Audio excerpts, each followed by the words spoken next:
Turn the lighting room.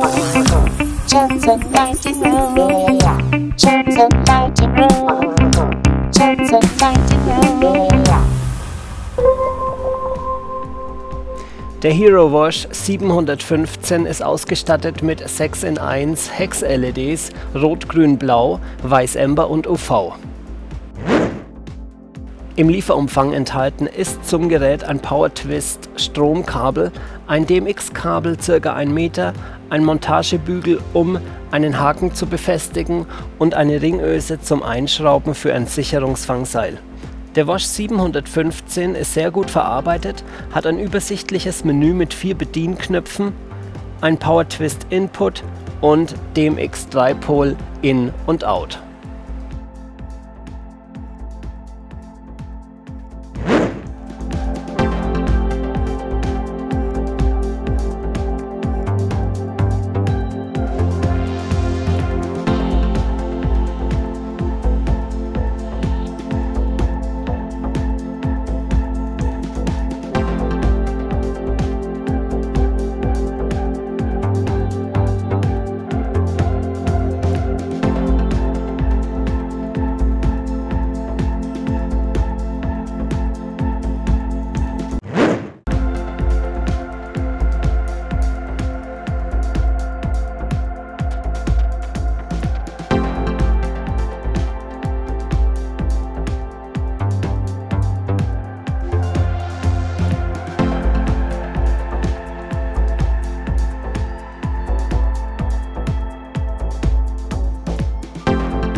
7 x 15 Watt 6 in 1 LEDs in einem kompakten Gehäuse mit Pan-Tilt-Funktion.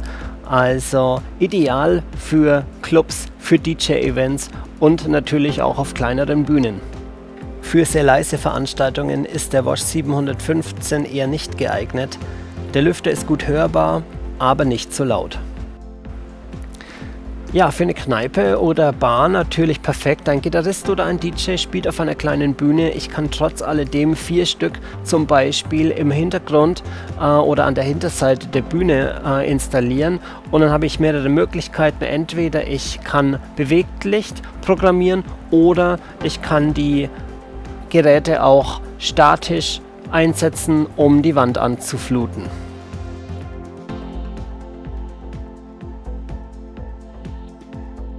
Wenn ihr euch jetzt noch für weitere Videos der VARYTEC Hero Serie interessiert, ich habe zu allen ein solches Video gemacht. Ja, euer Feedback gerne in die Kommentare, für andere, eure Erfahrungen rein, eure Anregungen, was auch immer. Würde mich freuen, wenn da was geht. Ansonsten guckt die anderen Videos. Bis dahin. Turns and lighting room. Turns and lighting room. Turns and lighting room. Turns and lighting